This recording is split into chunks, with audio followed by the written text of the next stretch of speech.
Hello everyone, welcome back to my channel. Today we're going to understand a beautiful and short poem by Robert Frost, that is Dust of Snow. Dust of Snow by Robert Frost. एक small and simple poem है with a deep meaning. It expresses the significance of small things in changing one's attitude. The poem explains that the little things in life can make huge changes in our future. It also reflects that hard times in the life will lead to the happier times if we can persist with it. पहले stanza में देखेंगे हम the way A crow Shuk down on me the dust of snow from a hemlock tree. इस stanza में poet winter season का scene बताते हैं. Tree पर स्नो जमा हुआ है और पोएट हेमलॉक ट्री के नीचे बैठे हैं. कौन से ट्री में? Hemlock tree. हेमलॉक ट्री क्या है? एक पॉइजनस प्लांट है, ट्री है जिसका स्मॉल और वाइट फ्लावर्स होता है. फिर एक क्रो कौवा ट्री के ब्रांच पर बैठा हुआ होता है. जैसे क्रो कुछ मूवमेंट करता है, शायद बर्फ ठंडी की वजह से या उड़ने के लिए, जो भी हो. ट्री से बर्फ के छोटे छोटे कण या डस्ट ऑफ स्नो पॉइंट के ऊपर गिरते हैं. Meaningful because it leads to change in points feeling. ये जो मूवमेंट जो भी हुआ वो पॉइंट्स के फीलिंग को चेंज कर रहा है. मतलब कि point was once very depressed and hopeless, was a state of sorrow and was lost in his thought.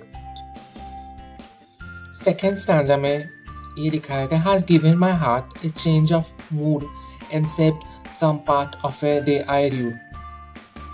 इस स्टैंजा में पॉइंट बताते हैं कि ये छोटा सा इंसिडेंट जो भी हुआ उनके दिल पर बड़ा इम्पैक्ट डालता है.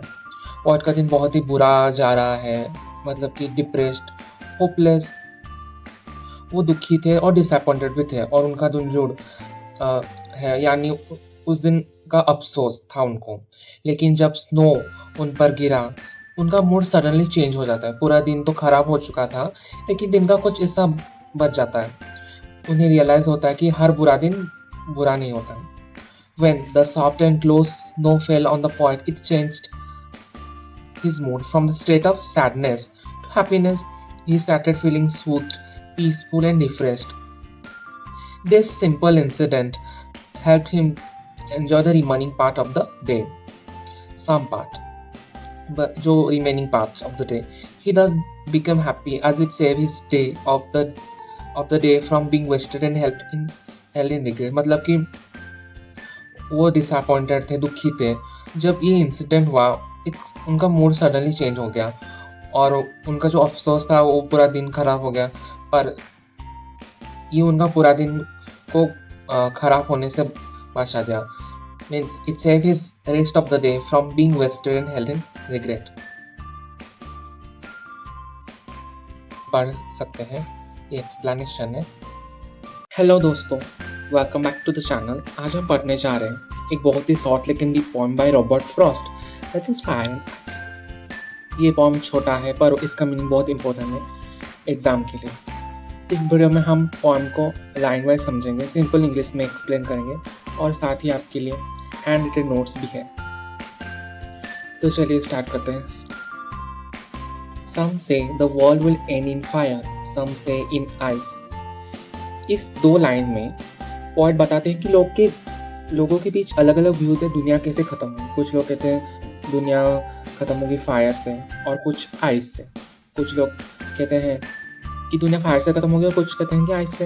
ये सिर्फ नेचुरल डिजास्टर के बारे में नहीं है, ये ह्यूमन इमोशन और बिहेवियर को सिम्बलाइज करता है. पॉइंट ये दो कॉन्ट्रास्टिंग आइडियाज इंट्रोड्यूस करते हैं कि ताकि बाद में हम कंपेयर कर सकें. From what I have tested the desire I hold with those who favor fire.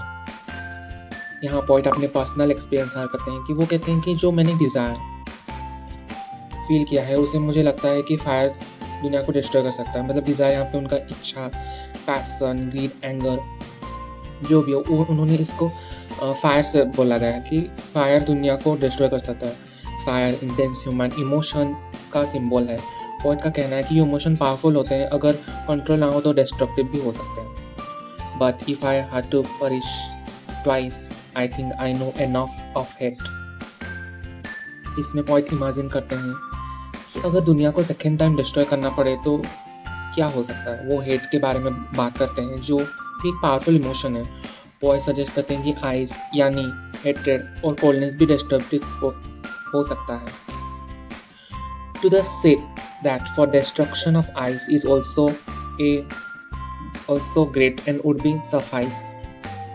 Final ends में पॉइंट कंक्लूड करते हैं कि आइस जो हेट्रेड, इंडिफरेंस और कोल्डनेस को सिंबलाइज करते हैं, दुनिया को डिस्ट्रॉय करने में फायर जितना ही पावरफुल है। फायर और आइस दोनों ही इक्वली डेंजरियस हैं। इससे हमें लेसन मिलता है कि ह्यूमन इमोशन का पावर काफ़ी ज़्यादा होता है और ये दुनिया को इवन मेटामॉर्फिकली भी ख़त्म कर सकता है।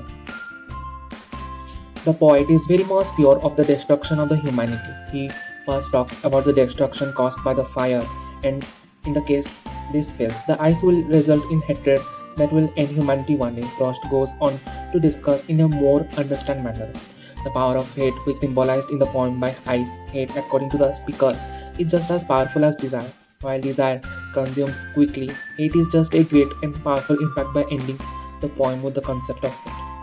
Frost direct the reader to the sigh yet restrained devastation that hate can produce. Hate can occur and linger in people's mind and hearts for years. चलिए अब हैंड रिटन नोट्स देखेंगे कि जो पहला जो लाइन था, some says the world will end in fire, some says in ice. यहाँ पे हमने देखा कि 2 डिफरेंट व्यूज है वर्ल्ड को एंड होने के, जैसे कि एक हो गया फायर एंड आइस, तो ये रिप्रेजेंट करते हैं ह्यूमन इमोशन को भी। फिर next, for what I have tasted of desire I hold with those who ever fire। Fire यहाँ पे सिंबलाइज करते हैं desire, passion, greed and anger को। पॉइंट एग्रीज करते हैं that such emotion can also destroy the world. यहाँ पे humanity की भी बात हो सकती है कि but if I had to perish twice, I think I know enough of hate to say that for destruction of hate is also great and world will suffice। यहाँ पे आइस जो सिंबलाइज करे हेट्रेड, कोल्डनेस को और indifference को, वो भी equally destructive है एज डिजायर। Thank you.